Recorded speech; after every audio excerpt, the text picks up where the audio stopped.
When the baby was born, my daughter-in-law shoved my wife and shouted, "Don't touch him, you're filthy!" My blood froze. Don't you dare touch him, you're filthy! This stops now.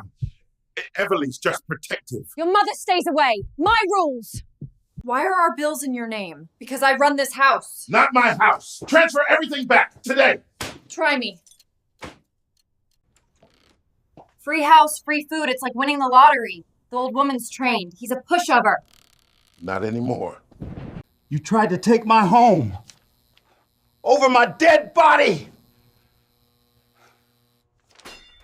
You can't throw us out! You have 7 days. You'll never see your grandson again! Enough! I'm done! I choose them, not your lies! Get out! My son asked me to hand him the deed to our $480,000 home, as if 40 years of sweat and sacrifice meant nothing. I remembered paying his $60,000 college tuition, his $25,000 wedding, and even his first car. And this was my reward: betrayal in my own living room. What I did next changed everything. Before we continue, please subscribe to the channel and tell us where you're listening from in the comments. I sat in the living room that had carried my family through 40 years, and all I could feel was the sting of betrayal. My son's words still echoed in my ears. He had stood there, silent, as his wife shoved my Linda to the ground, then looked me in the eye and asked me to sign over the deed to our house. A house worth nearly $480,000, the very place that held every laugh, every tear, every sacrifice of my life. I closed my eyes and felt the memories flooding back, the times when I gave and gave, never once thinking that one day my own child would treat me as if I were nothing more than an obstacle in the way of money. I remembered when Michael was just starting. He wanted to go to college, and I promised him I would find a way to pay for it, no matter how hard it got. I worked overtime at the plant, took side jobs fixing fences and painting barns, and scraped together more than $60,000 to cover his tuition. I wrote those checks with pride, believing education was his key to a better future. Then came the car. He needed to get to work, and I didn't want him to struggle the way I had struggled, catching buses and walking miles. I went down to the dealership and bought him a car for $22,000, the smell of new leather filling the air as I handed him the keys. He hugged me that day and said I was the best dad a son could ask for. Later, when he fell in love and planned his wedding, Linda and I dipped into our savings again. We paid $25,000 for the reception hall, the catering, the music, and the flowers. I can still see the pictures, the smile on his face as he danced, and I thought to myself, this is what a parent does. You give, even if it empties your pockets, even if it costs you years of sweat. Now here I was, in the same house I had built with my own 2 hands, watching all of that loyalty and sacrifice turn to dust. This house, worth close to $500,000, was not just wood and bricks. It was my soul poured into walls and floors.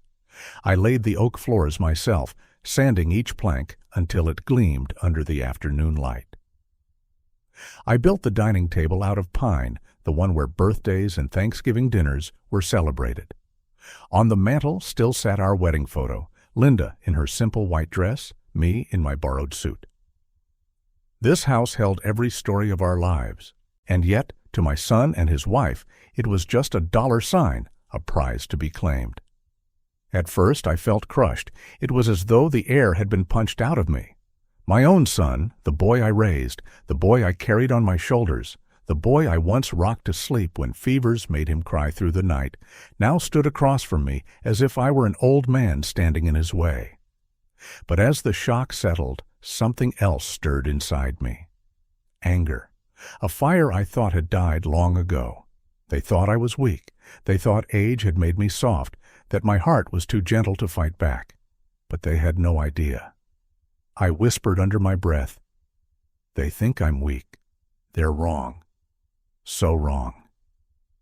I walked upstairs to our bedroom and stopped in front of the photograph of my father. He had been a hard man, but he taught me that family is built on respect, and without respect, there is nothing. I whispered to him, the way I sometimes do when the house is too quiet. "Dad, I failed. I failed to raise a son who honors what was given to him, but I swear to you, I will not let him take what isn't his. I will not let him steal this house." The words trembled in my throat, but they steadied my heart. I felt his presence as if he were telling me, "Stand tall, son. Do not give in." I knew then what I had to do. I went into the study, unlocked the old steel cabinet I had kept tucked behind the bookshelf, and pulled out the manila folder stuffed with papers. Inside were the documents that told the true story of ownership: insurance papers, property tax receipts, and the deed itself, stamped and signed in my name. I held those papers in my hands, feeling the weight of 40 years of sweat, the undeniable proof that this house was mine and Linda's. My chest tightened, not with fear, but with a new kind of strength. I realized these papers were more than documents. They were my shield, my sword, the key to defending everything we had built. I sat back in the living room, the evening sun pouring through the curtains, painting long golden lines across the floor I had laid so many years ago.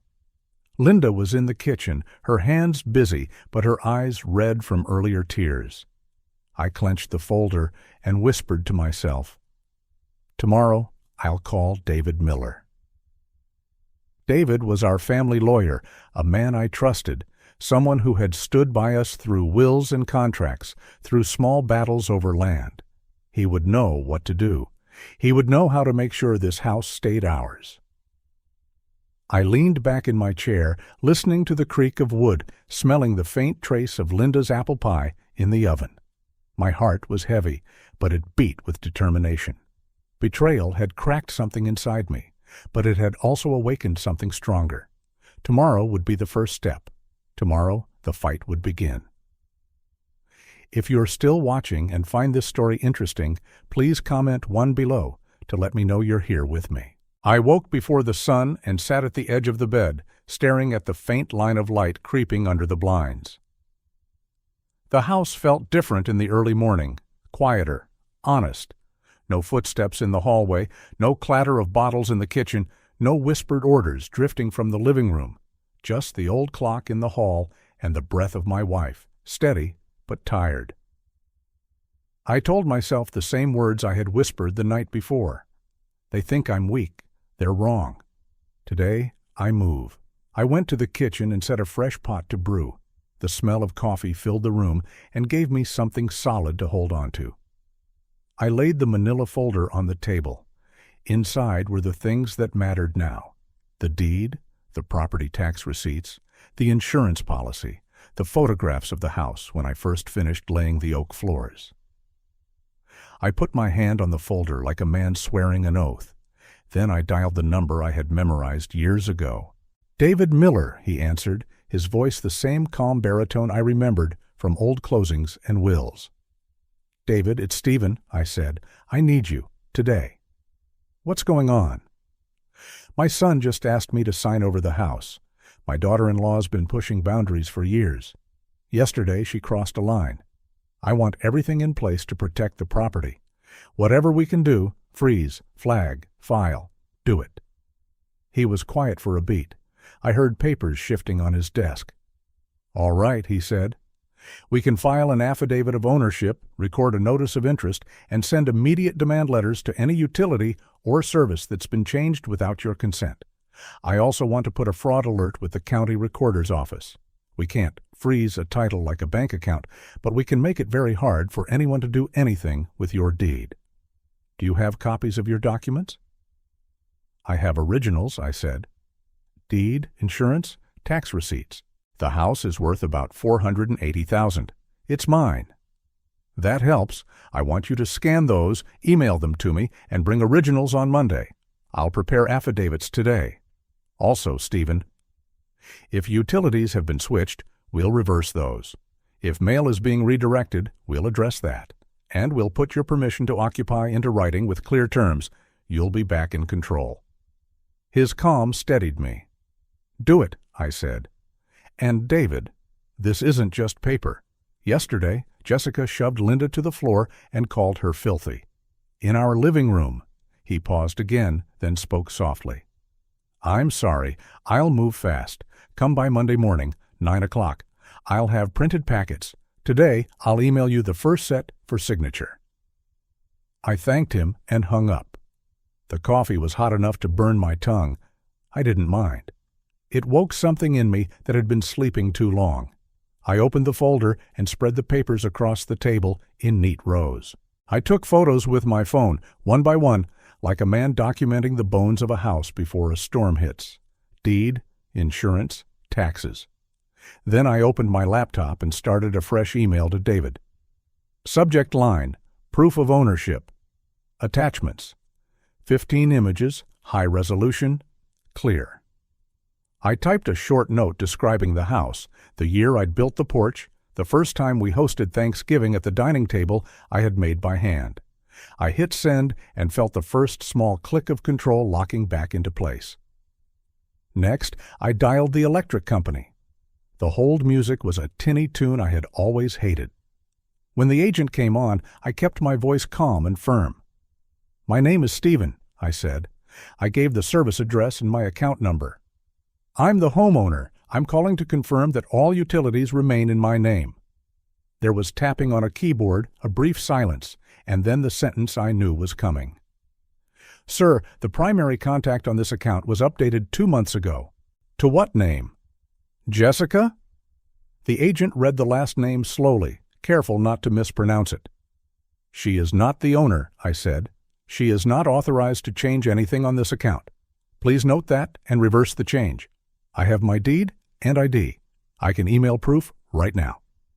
The agent hesitated, then explained their policy. I thanked her, kept my cool, and asked for a supervisor. When the supervisor came on, I spoke the way David would have spoken, one fact at a time. No heat, no panic. By the time I hung up, I had an email address to send ownership proof and a pending case number to restore the account. I sent the documents. Then I called gas, water, and internet. Same routine, same script, my name, my address, my account number, my steady voice. By noon, I had 4 case numbers, 4 emailed packets with the deed attached, and 4 small confirmations that the ground under my feet was still mine. Linda came into the kitchen and set 2 plates on the table. "You need to eat," she said. Her voice was soft, a little rough around the edges. She looked at the papers, then at me. "Did you call David?" "I did," I said. 9 a.m. Monday. He's moving now. Affidavits, notices, letters. We're taking it back." She nodded and sat across from me. Her hands were steady now, but the bruise on her elbow had darkened. It made something sour rise in my throat. I pushed it down with a sip of coffee and picked up my fork. We ate in that quiet way older couples eat, not because there's nothing to say, but because everything is understood. When we finished, I stacked our plates in the sink and washed them, slow and careful, letting the warm water run over my hands until my heartbeat found a calmer rhythm. In the afternoon, I opened the hall closet and pulled down the box where we kept old warranties and manuals. I found the router password card and reset our network name.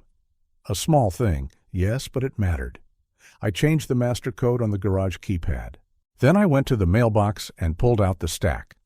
A glossy flyer, 2 bills, a postcard from a friend in Arizona, and a thick envelope with our address printed in perfect black letters. But the addressee line said, "Current resident." I opened it and found a pre-approval offer addressed to the house, not to me. It felt like a stranger had slipped a hand under our front door. I put the offer through the shredder, watched it turn to ribbons, and fed the pieces into a paper bag to save for kindling. The small sound of the blades chewing paper felt like a promise. By late afternoon, my email pinged.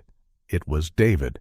He had attached a draft of the affidavit of ownership, a notice of occupancy terms, and a letter template demanding reversal of unauthorized account changes. He wanted my signature on the affidavit and the occupancy letter. He would courier the originals to the recorder on Monday. I printed the documents and read them out loud in the quiet kitchen, the way a man reads the words of a prayer. The lines were simple. I, Stephen, am the owner of the property located at our address, as evidenced by the deed recorded with the county on the date listed. Any assertion to the contrary is false.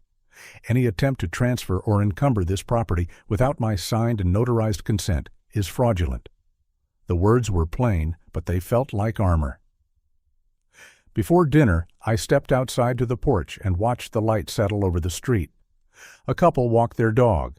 A mail carrier made his last round. It was an ordinary evening, and that ordinary beauty hurt me a little. Inside, there was nothing ordinary. Inside, something ugly had rooted itself. But not for long. I told myself that again. Not for long. They came home around 6. I heard the front door and the low hum of voices.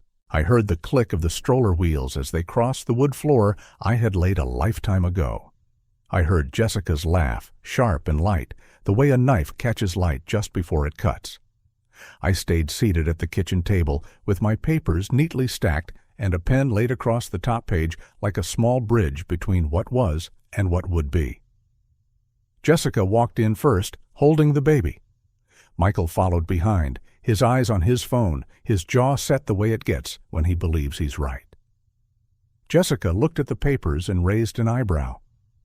"What's all this, Stephen?" she asked, voice sweet at the edges, sour in the middle. "House documents," I said. "Affidavits, ownership notices, utility reversals. Things that should never have needed doing. But here we are." She smiled without warmth. "You've been busy."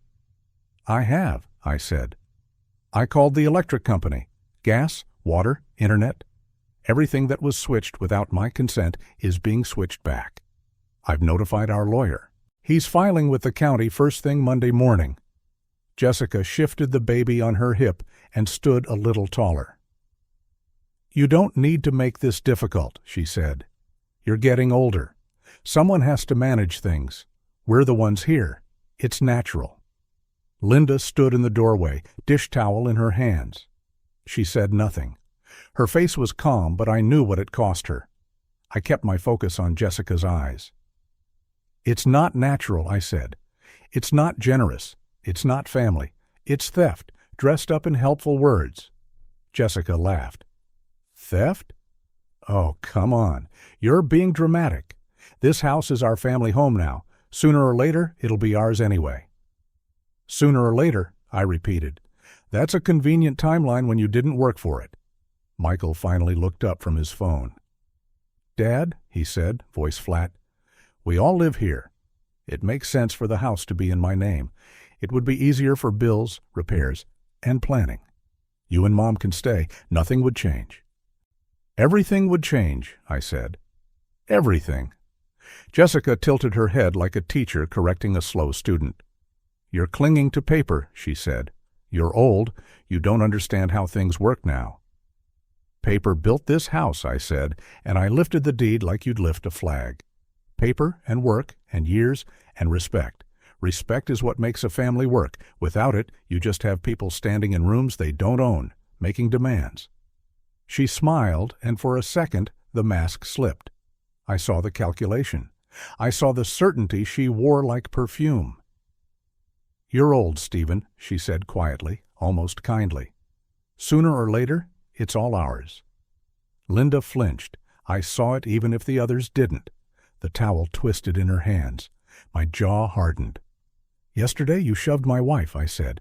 "You called her filthy, in our home." Jessica rolled her eyes. "She was reaching for the baby. Newborns are delicate. Older people carry more germs. I read that. It's science." Then she looked straight at Linda and added, slow and bright, "You shouldn't hold him. Not for a while. It's safer." Michael nodded. He didn't look at his mother. He nodded. My heart thudded once, hard enough to make my vision flash. They thought they could shrink us inside our own house. They thought they could turn us into ghosts. They thought age made us harmless. I stood up. The chair legs scraped the oak with a sound that filled the room. I didn't raise my voice. I didn't need to. "You will not speak to my wife that way," I said. "You will not tell the grandmother of this child that she is a hazard. You will not take what you did not earn." Jessica's mouth curved, not into a smile, but into that little line you see on people who think they've already won. "You can try to make rules," she said, "but you're tired. You always were. It's only a matter of time." In my mind, I heard the whisper I'd spoken to my father's photograph. "Stand tall, son." I put my palm on the stack of papers and felt the weight of them. "Time is exactly what I have," I said, "and I've used it well today." Her eyebrows lifted. "What did you do, Stephen? Print old receipts? Change the Wi-Fi password?" She laughed again, soft and mean. "The future is ours. You can't stop that with a folder and a coffee-stained pen." "Maybe not," I said, "but I can make the present very clear." I turned the top page toward her. The affidavit stared up in black ink. I read pieces of it out loud, steady as a judge. "I, Stephen, am the sole owner of the property located." I tapped the address with my finger. "Any attempt to transfer or encumber this property without my signed and notarized consent is fraudulent. Any representation to the contrary is false." I slid the page an inch across the table. "This will be recorded with the county on Monday morning. My lawyer is David Miller. He's very good at correcting misunderstandings." Jessica's eyes cooled. Michael's fingers tightened around his phone. He tried to recover. "Dad, you're making this bigger than it needs to be?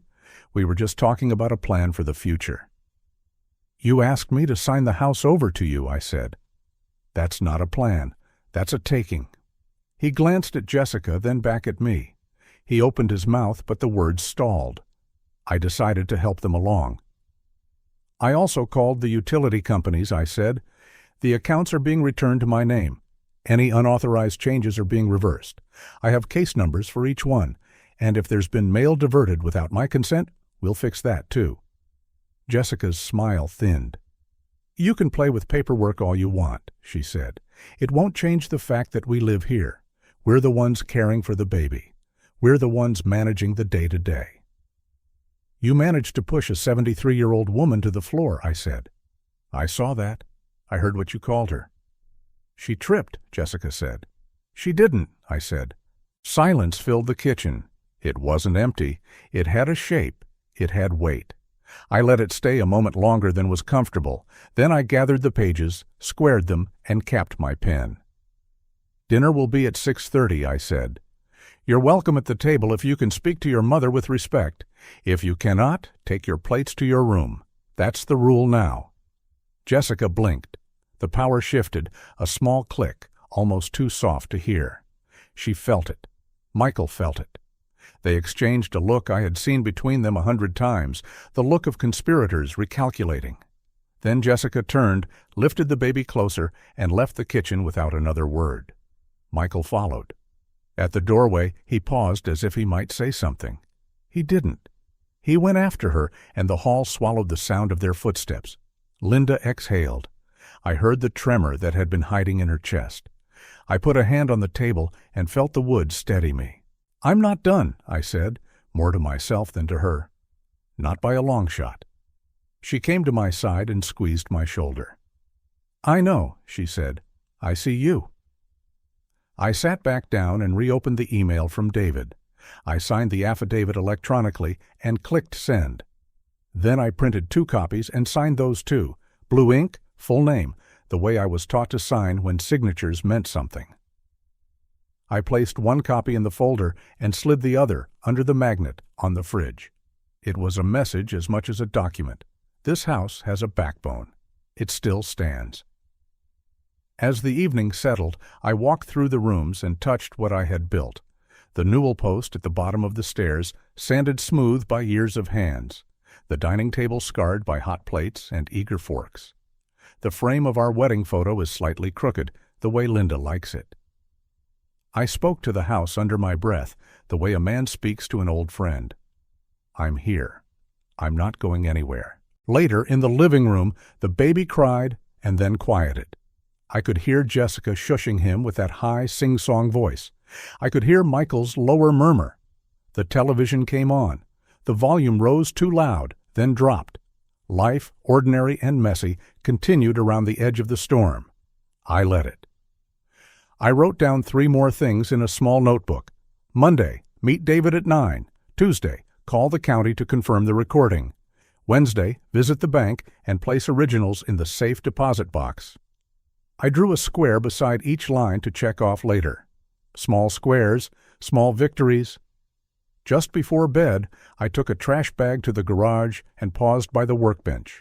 My tools hung in a clean row, each one in its place. I ran my finger along the handle of the hammer I'd used to set the last nail in the deck. A simple tool, honest. It does one thing and does it well. I envied that. People are messier. People pretend. People take. But I reminded myself, people can also choose. I had made my choice. The rest would follow. The next morning, I woke to an email from the electric company confirming receipt of my documents, and a second email from the water utility assigning a technician to verify account names. Progress. I poured coffee and sat with Linda while the kitchen filled with the smell of toast and butter. She reached across the table and rested her hand on my wrist. "You did well," she said. Her voice was stronger. It steadied me more than the coffee. Late morning, the doorbell rang. A courier stood on the porch holding a large envelope. "From David Miller's office," he said. I signed for it and brought it to the table. Inside was a clean stack, hard copies of the affidavit, a letter addressed to whom it may concern for utilities and services, and a 1-page summary of property protections. At the bottom was a line for my signature, notarization to follow on Monday. There was also a short handwritten note from David. "Hold your ground. See you at 9. I smiled. Sometimes 3 words are enough. I was slipping the papers back into the envelope when Jessica entered the kitchen with the baby. She saw the courier slip on the counter and the envelope in my hand. "More paper," she said. The baby hiccuped. She didn't pat his back. She watched me. "Preparedness," I said. She shifted the baby's weight and gave me that same cold smile. "You can spend the rest of your days stamping your name on old documents," she said. "Time's still on our side." I met her eyes. "You confuse time with entitlement," I said. "They're not the same. Time earns things when you work. Entitlement steals them when you don't." She made a small sound in her throat. It might have been a laugh. It might have been a hiss. "You're not going to win," she said softly. "You're tired, Stephen. You'll give up." "I've built a life out of not giving up," I said. And here's a funny thing about tired men. When they dig in, they don't move. She said nothing more. She turned and left. The baby's small socked foot hung loose from the blanket. He kicked once, twice. For a moment I saw my son's foot the day we brought him home from the hospital. I had cried in the car when Linda wasn't looking. I had promised to be the kind of man a boy could rely on. The memory stung. Then it hardened into something sharper. A promise stands, even when the person you made it for forgets. That afternoon, I took the originals from the folder and sealed them in a second envelope labeled Bank. I placed the envelope in the top drawer of the desk, locked it, and put the key in my pocket. Then I walked the perimeter of the yard. The fence boards were still straight. The gate latch needed oil. The little brass plate with our last name had tarnished a bit. I rubbed it with my thumb until the letters shone again. It was a small act, and it made me smile. Name on brass, name on deed, name on affidavit.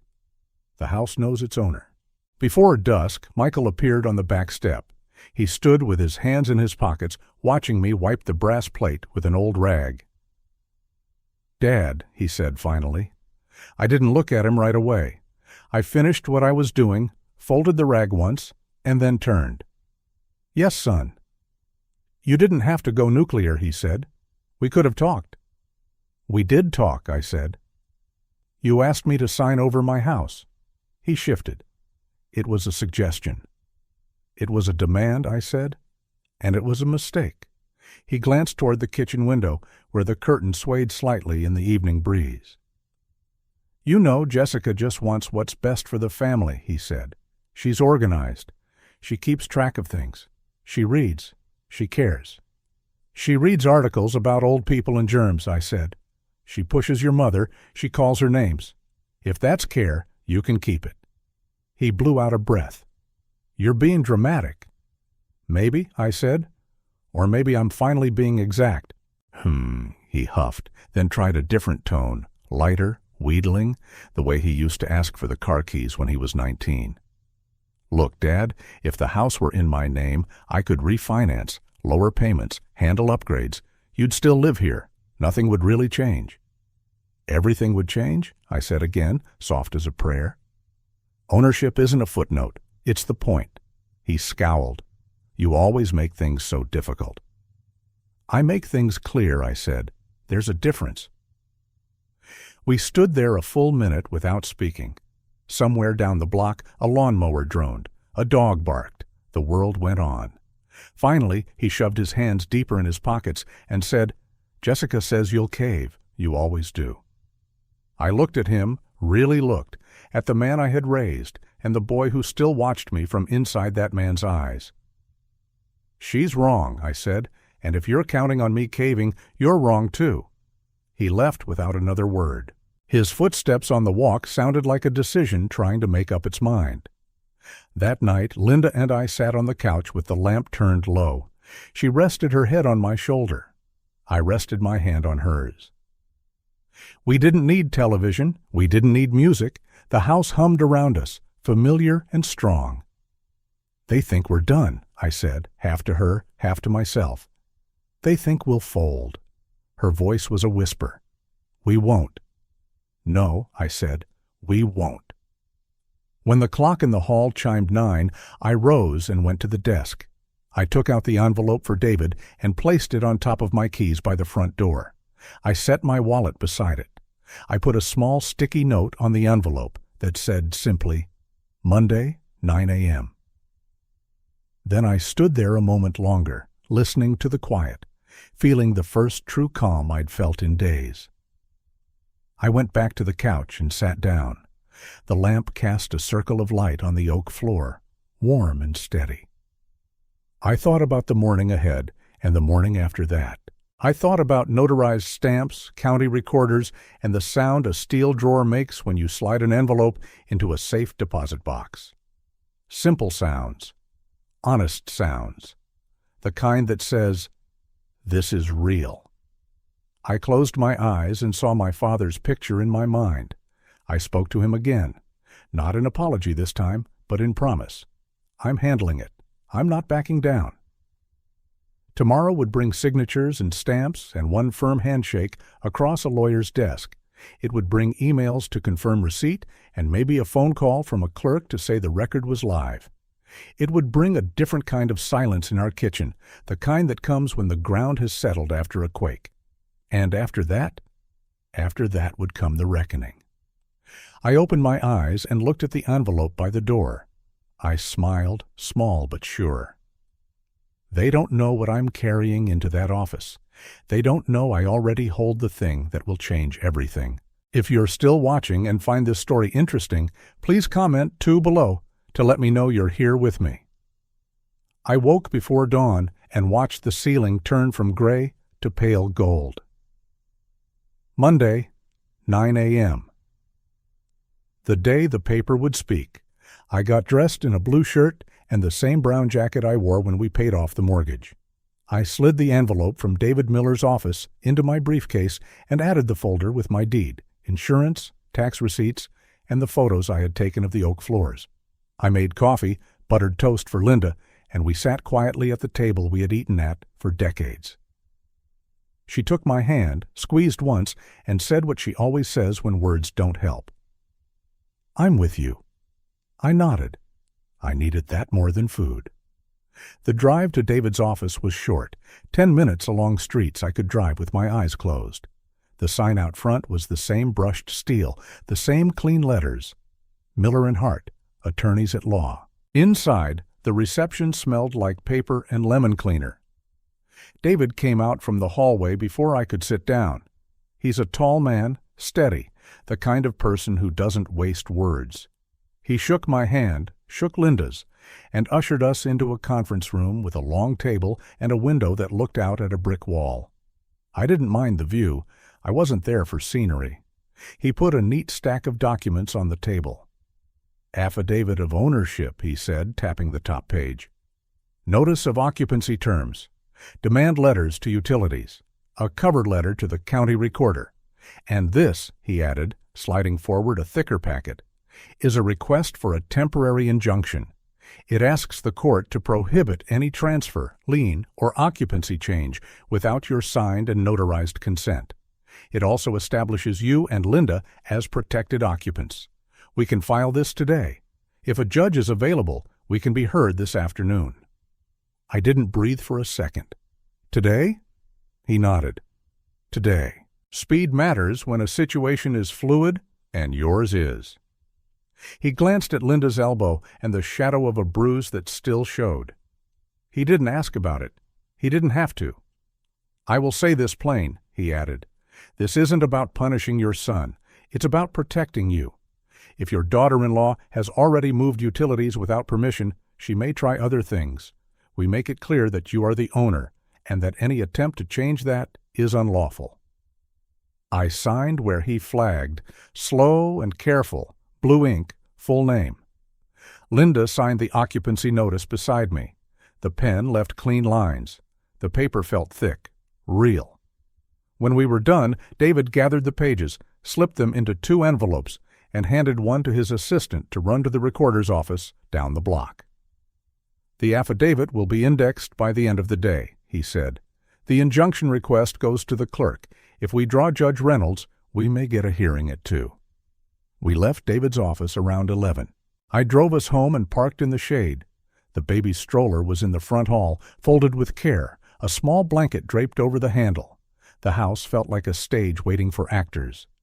In the kitchen, I poured water for Linda and checked my email. A message from the electric company confirmed the account had been restored to my name. The subject line was simple: owner confirmed. Another from the water utility asked me to upload a copy of my ID. I did it in 30 seconds and hit send. Small stones shifted back to the right side of the scale. At 1, David called. "We're on the 2 o'clock docket," he said. "Judge Reynolds, short calendar. Bring your ID and the original deed. I'll meet you at the courthouse at 1:40. I told Linda, and she nodded. Her eyes were bright and wet at the edges, but her voice was firm. "I'll be there," she said. "I want to hear it." The county courthouse sits in the middle of town like an old ship, heavy and solid. Inside, it smells like varnish and old paper, and the floors are the kind that make your shoes click. The courtroom we entered was paneled in dark wood with tall windows that let in a thin slice of winter light.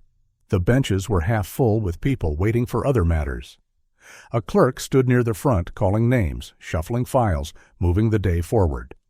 David met us at the last row and led us to the table on the right. "We'll be quick," he said. "We present the documents, describe the risk, and ask for a temporary order. You'll need to answer a few questions from the judge. Keep your voice calm. Tell the truth. That's all." I nodded. I could be calm. I had built a life on calm. Then the doors opened behind us, and the air shifted. Jessica walked in with the baby in a carrier, chin up, eyes hard. Michael followed, hands in his pockets, mouth set in that line he uses when he's decided the facts are optional. They saw us. They saw David. They saw the folder on the table. Jessica moved faster, as if rushing could undo the paper already filed. They sat at the left table without being told. The clerk noticed, checked a list, and wrote 2 names on a sticky note. I watched Jessica's fingers flutter around the baby's blanket. I watched Michael stare at the floor. The judge entered. We rose.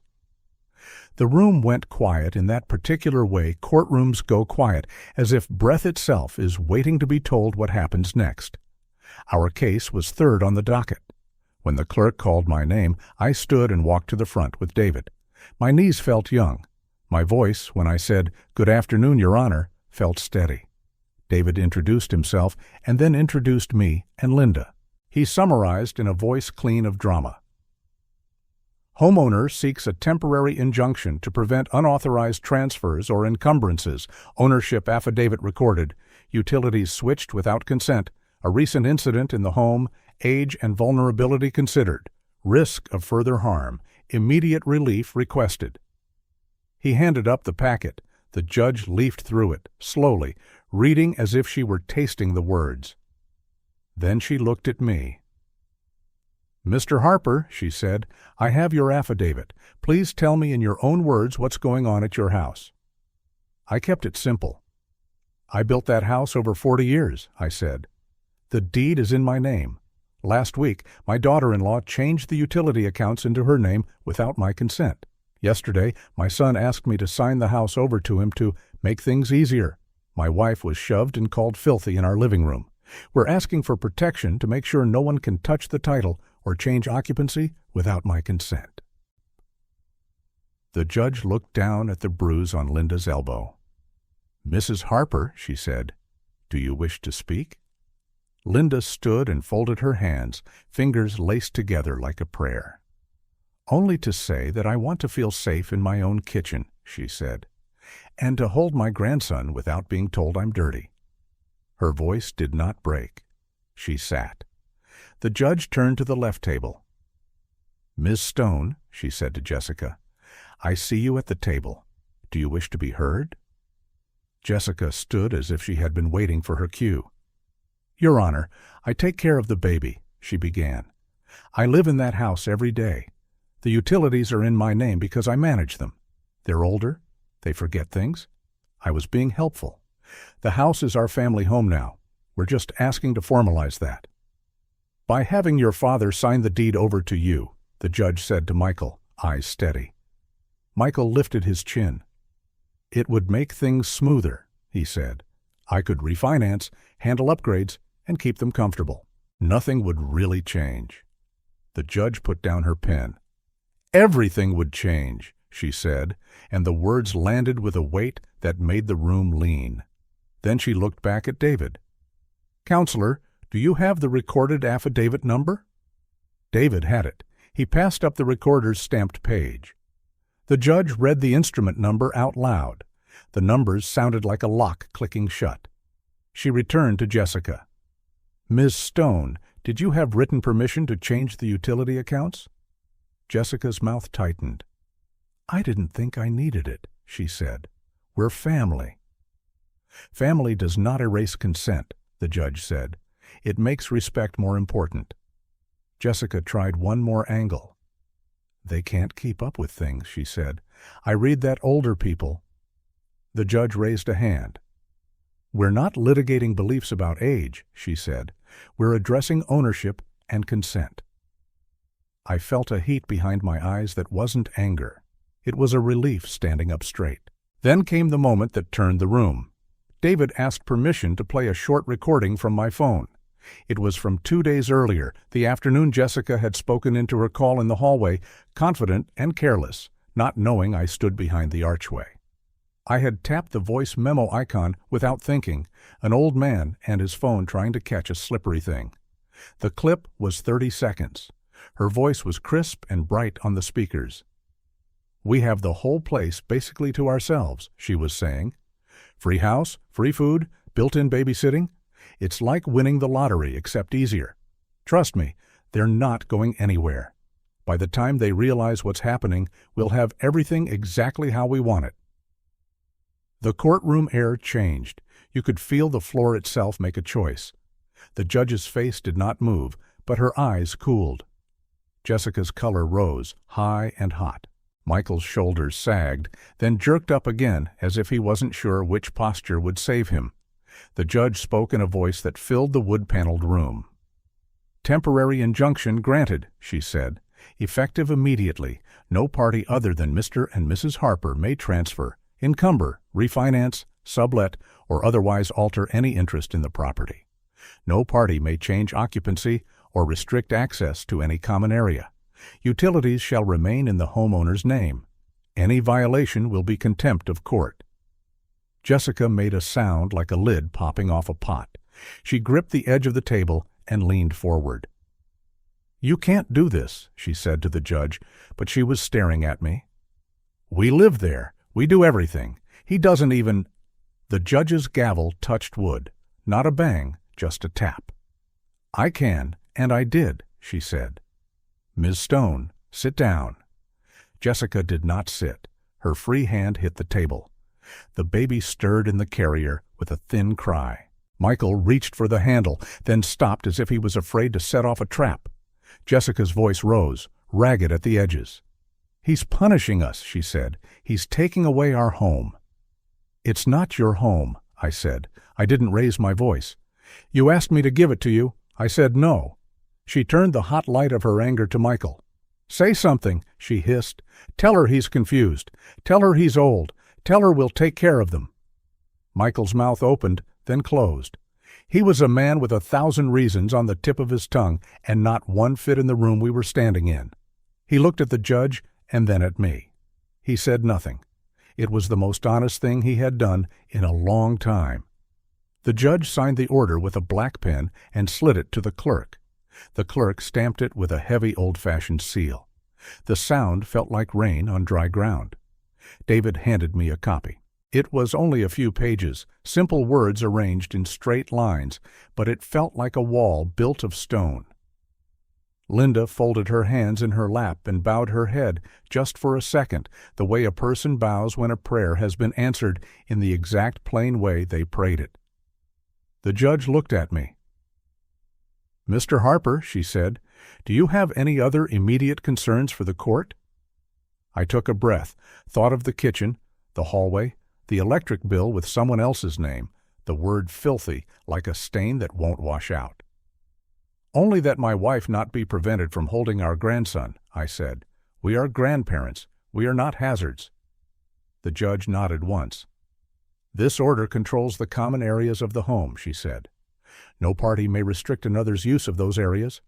If there are safety concerns specific to the infant, they should be addressed with the pediatrician and documented. They are not to be used as weapons in a power struggle. Is that understood?" Jessica sat down then. Hard. "Understood," she said, but it sounded like a fight walking down a hallway in the dark. "Next matter," the judge said, and the clerk called another name. We stepped back from the table, and the room exhaled around us. David put a hand on my shoulder and steered us toward the aisle. "Breathe," he said softly. "This is good. This gives you space to make choices." In the hallway, the echo of other people's lives bounced off marble and glass. Jessica came out 10 seconds later and caught up to us, moving fast. She stopped a foot from my face and spoke in a voice that snapped. "You think you won," she said. "You think a stamp changes anything. We live there. We are not leaving." The baby whimpered in the carrier, a small human sound that made my heart twist. She didn't notice. "You'll get tired," she said. "You always get tired." "I built a house nail by nail," I said. "I didn't get tired then. I won't know." Her eyes flashed. She leaned in as if to whisper something cruel, and then she said it aloud instead, so the hallway could hear. "I can take him," she said, tipping her head toward the carrier. "You'll never see him again."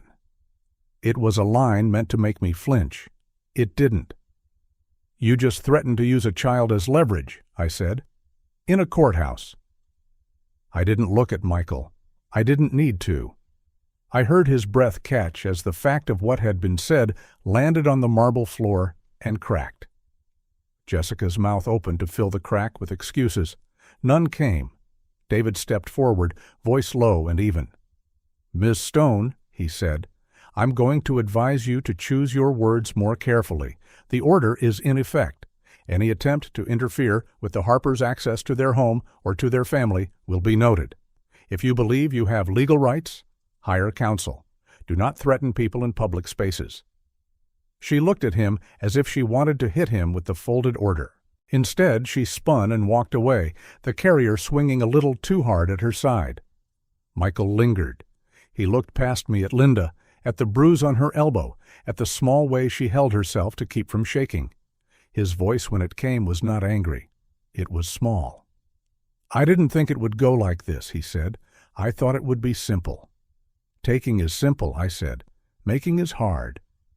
He nodded as if he understood something for a moment, then the understanding slipped away, and his face closed up again.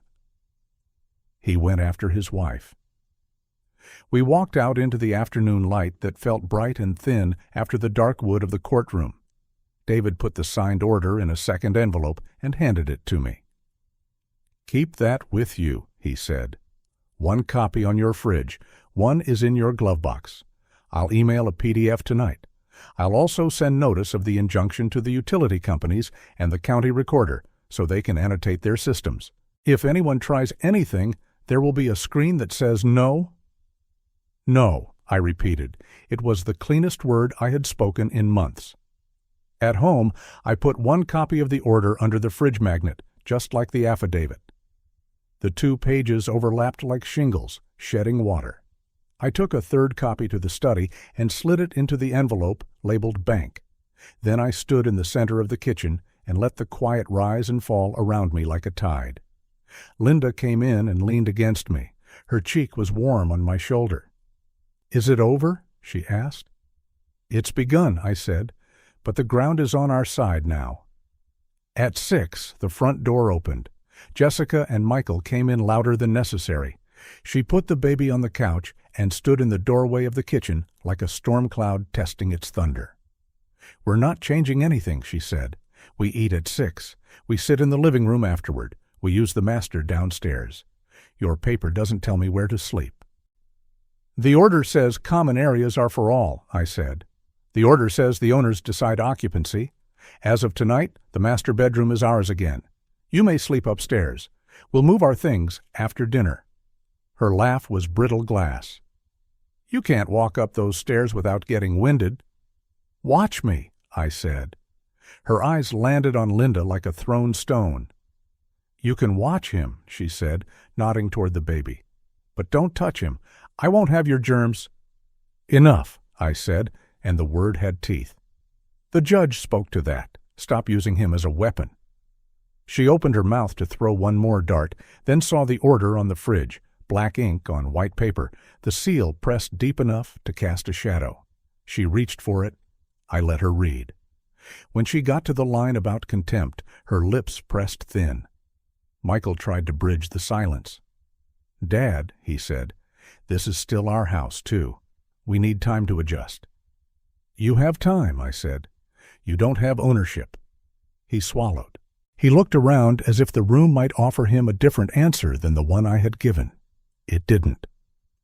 We ate in near quiet. The baby sighed in his sleep.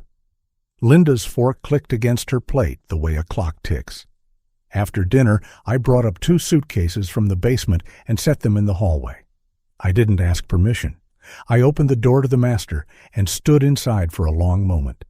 The room smelled like soap and a memory I didn't want in there anymore. Linda came in behind me and put her hand on the dresser. "I'm home," she said, and it broke me a little. I put the first sweater in the suitcase and kept going until the closet was ours again. Later, when the house had settled into its nighttime noises, I sat at the kitchen table with the order in front of me. I read it once more, slowly. The words were plain, and they rang like metal. A house worth $480,000 is not just money. It's years. It's a marriage. It's a lifetime of mornings and nights. To hear a judge speak that truth back to me in a room full of strangers felt like lightning and rain in the same breath. My phone buzzed.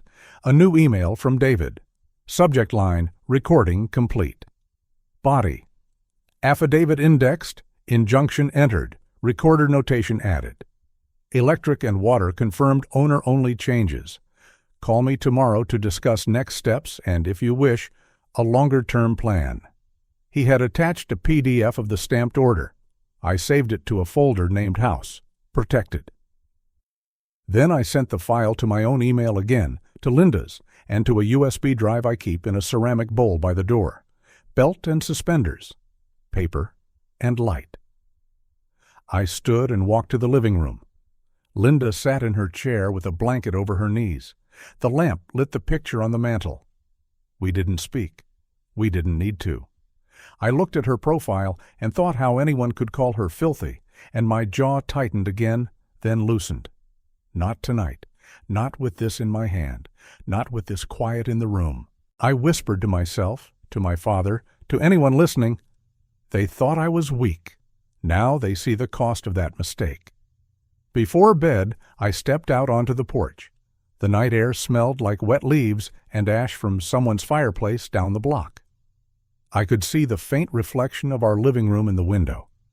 If you looked at it just right, the reflection made the room look larger, as if the house had grown an extra layer. Maybe it had. Maybe paper had muscle after all. Tomorrow would be about choices. Maybe we would ask David to draft a rental agreement with clear terms. Maybe we would set a date for them to move out. Maybe we would list the house and trade square footage for peace. For the first time in a long time, those choices felt like ours to make. I went back inside. I turned off the lamp. The house exhaled. I felt something in my chest let go. Not the fight. Not yet. But the fear was that I had nothing in my hands. Now I did. Now I had paper that spoke in a voice even Jessica could hear. I lay in bed and listened to the soft sounds of the house I had built. The wood held its breath, then settled. The night carried its quiet like a secret. I closed my eyes and saw the judge's pen move, the clerk's seal press, the words "temporary injunction granted." I saw the look on Jessica's face when her plan hit a wall she did not expect. I saw Michael's silence. Not victory, not yet, but a hard, clean turn in the road. We had won the first round. In the morning, there would be coffee. There would be a list. There would be another call to David. There would be a decision about where we would live out the rest of our years and how. I didn't know the ending. I didn't need to. Tonight, I knew this. The house knew its owners again. And so did everyone else. Feeling dismissed and treated as less than as heavy, isn't it? If you believe every person deserves to be seen and treated with justice, comment the keyword justice. Now watch what they do to change that. If you're still watching and find this story interesting, please comment 3 below to let me know you're here with me. I stood in the kitchen one last time and let my eyes travel across the familiar lines of the house. The oak floors I had laid with my own hands, the mantel with the wedding photo that had yellowed around the edges, the table where birthdays had been celebrated. All of it was about to belong to someone else. After the court granted the injunction, I worked with David Miller to put everything in motion. Papers were filed, signatures notarized, and within weeks the house sold for $500,000. The check cleared, the funds wired into my account, and for the first time in months, I felt a weight slide off my chest. I took $200,000 from that money and bought a smaller place, a condo near the park with wide windows and a balcony that caught the morning sun. The rest I put into a secure account. Safe. Untouchable. The day we moved into the condo, Linda and I unpacked slowly, without rush or tension. The place was quiet. No shouting down hallways, no slammed doors, no fear of who might come in late at night. Just us. The first morning we brewed coffee and carried 2 steaming mugs onto the balcony. The air smelled of fresh-cut grass and the laughter of children playing in the park below. Linda reached across the small table and touched my hand. "It feels like peace," she whispered. I nodded, and for the first time in a long time, I agreed without reservation. Peace had been earned, paid for not just with money but with scars. Meanwhile, the other side of the story was unfolding, just as I knew it would. Jessica stormed out of the house the night the order came through, her voice high and sharp, declaring that no piece of paper would control her. Yet, within days, she had no choice but to pack her things. They moved into a cramped apartment on the edge of town, the kind where paint peeled from the corners and the neighbors argued through thin walls. Michael followed, shoulders slumped, no longer the man with a plan. His in-laws stopped calling. Friends who once believed in his easy charm now looked at him with suspicion. He had traded respect for a false promise of control, and now he had neither. It was a hollow victory, and I did not gloat.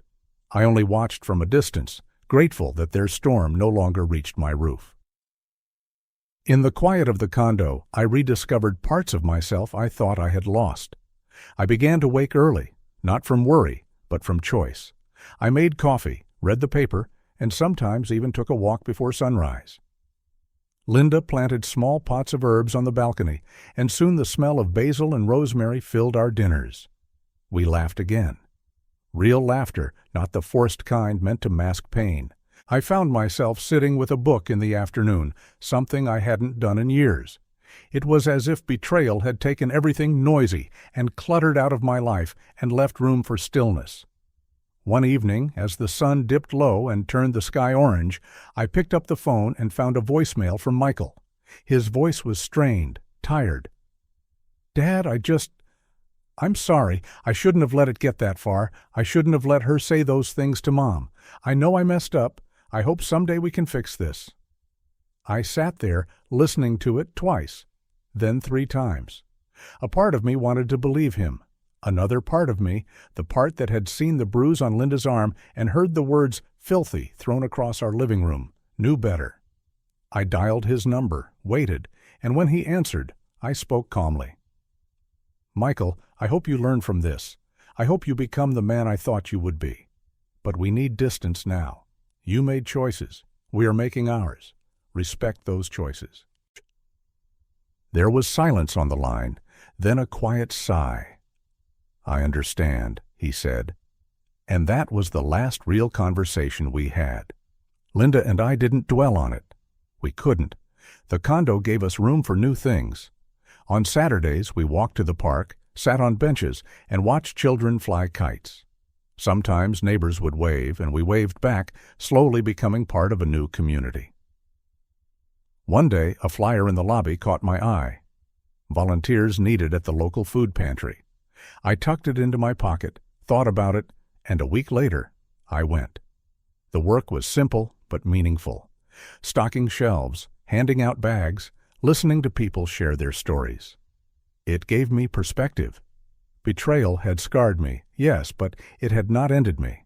I could still give. I could still be part of something bigger than myself. In those moments, I learned the deepest lesson. Family isn't defined by blood alone. Family is defined by respect, by kindness, by the way someone chooses to honor what you've given them. I whispered it one night as I stood on the balcony, the city lights flickering below. Family is not blood. Family is respect. The words tasted like truth. I thought of my father, of what he would have said. I thought of the nights I had lain awake, afraid of losing everything. And I realized I hadn't lost. I had been freed. Jessica and Michael's names came up now and then, passed through cousins or old neighbors. I heard they struggled to keep up with rent. I heard Jessica had tried to apply for a loan and had been denied. I heard Michael had lost a contract at work, his reputation soured by whispers of how he treated his parents. I didn't feel joy at their struggles, only distance. Their story no longer touched mine. They lived in their world. I lived in mine, and mine was better.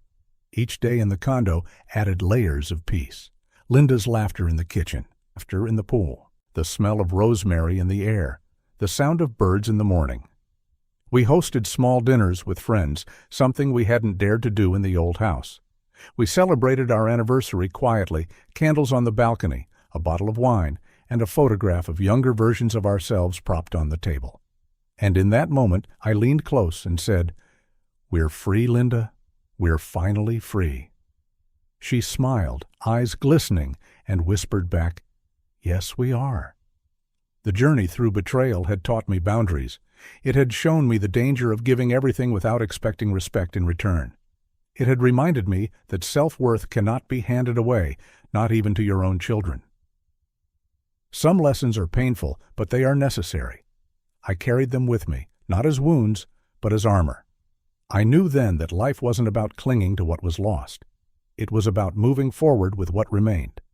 I had my wife, my dignity, my peace. I didn't need anything else.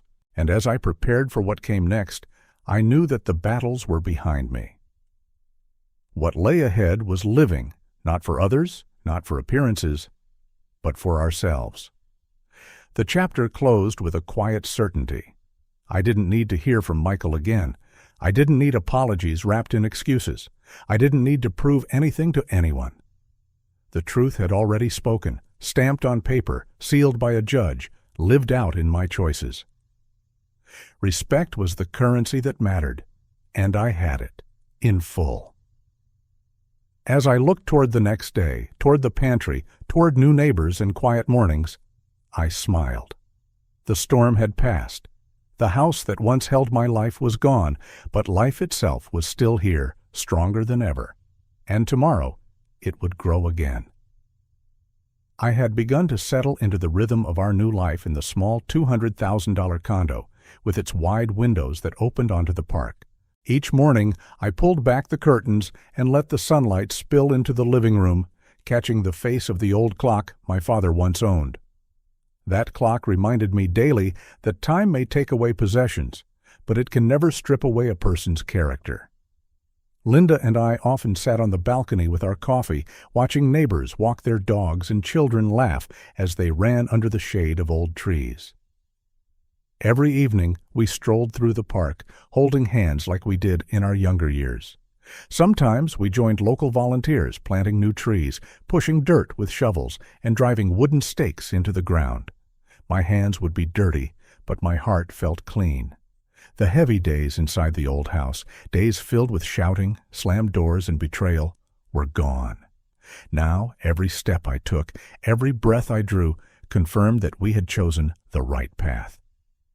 The lesson was clear, carved into me by fire and pain. I didn't need their apologies anymore. I had my own life. For years, I wished Michael would wake up to what he had done and that Jessica might show respect. But some people only learn when they've lost everything. From time to time, an envelope would appear in the mailbox. I recognized Michael's handwriting instantly. Sometimes a short note, sometimes pages of regret. But I never opened them. I placed them in a drawer and left them there.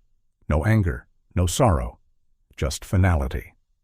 I would whisper to myself, I don't need their apology. I have my life. And I meant every word. While peace bloomed in our home, their lives took a different turn.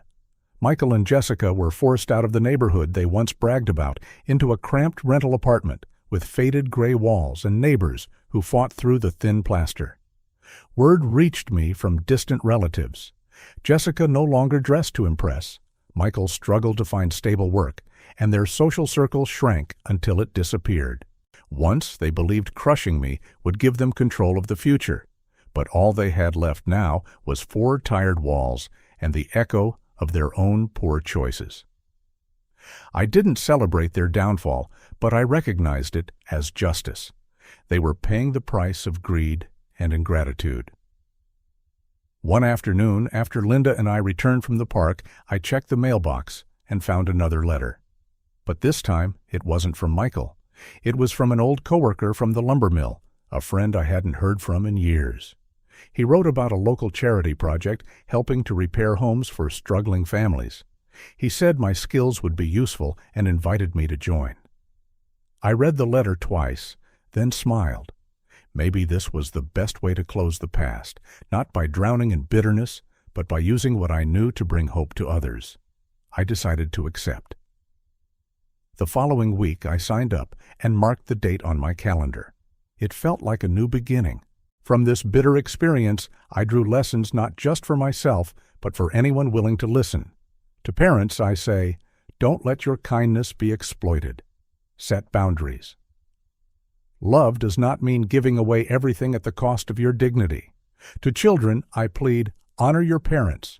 Remember the tuition, the weddings, the countless sacrifices they made. Betrayal won't only break their hearts, it will destroy your own name and your future. And to everyone living in this modern world, money and property can be rebuilt, but respect, once broken, may never be restored. Character is the only wealth no one can ever take from you. In the condo, life kept unfolding in gentle rhythms. Linda filled our balcony with pots of basil and rosemary, and the scent drifted into our dinners.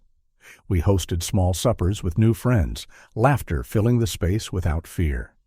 On Saturdays, we'd sit on a bench in the park and watch the children fly kites. Sometimes I would look at Linda and think, this is freedom.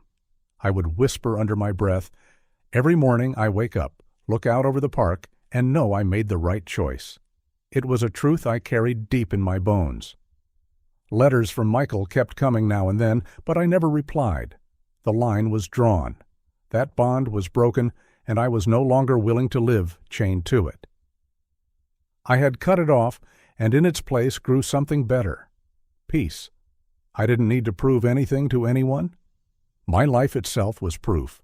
The legal papers stamped by the judge, the quiet condo overlooking the park, the laughter of my wife, they were proof that dignity had triumphed. The journey through betrayal had ended not in hatred, but in serenity. I kept my distance from the past, letting it fade behind me. What mattered now was the road ahead. Quiet mornings, shared laughter, new neighbors, and the chance to help others through service. And I held on to the belief that self-respect and integrity would always light my path. So I closed that chapter with peace, not vengeance. I had been betrayed, but I had not been defeated. I had been tested, but I had not been broken. My son's choices no longer defined me, my life, my dignity, and my peace. That was all I needed. The story has come to an end. I hope it has brought you valuable lessons and insights. If you enjoyed this content, please like, share, and subscribe to the channel so you won't miss the next video. Goodbye, and see you again.